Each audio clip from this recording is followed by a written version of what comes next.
अस्सलाम वालेकुम जी दोस्तों, की हाल चाल है सारे दोस्तों का? ठीक हो? उम्मीद करना कि सारे दोस्त भरा मेरे खैर खरीद दे नाल होंगे। अच्छा दोस्तों, एक अबाबील कबूतर का शौक करान लगा। बेसिक है जेडे कबूतर ने हबीब मुगल साहब के मेनटेन किए कबूतर ने अबाबील ब्रीड।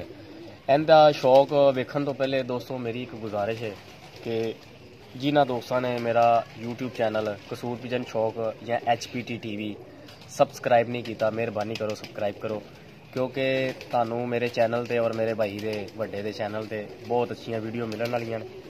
सब तो पहले दोस्तों मैं इनके कुंदे का अगर शौक करावां तो यह देखो जी, कुंदा बहुत बड़ा कुंदा लगा है कबूतर नूं, बहुत बड़ा। 9वीं देखो कित्थे, ठीक है, 10वीं देखो कित्थे, और 10वीं कन्नी 9वीं दे थल्ले होनी चाहिए है।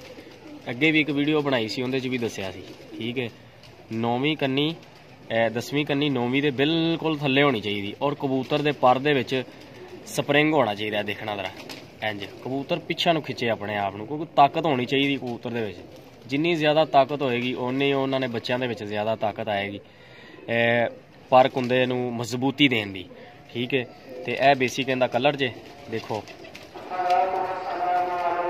यह इनका दुंब जे, तकरीबन सलाद भड़ीजन लग पई। तो अख का शौक करावांगा उन्नी देर बस चुप रवांगा जी। अख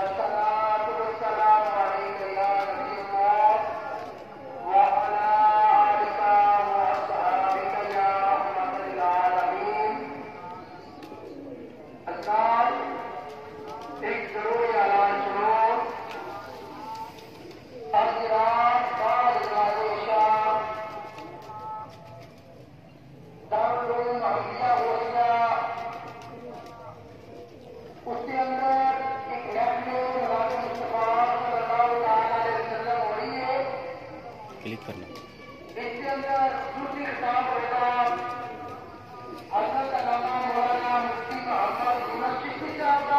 हिंदी से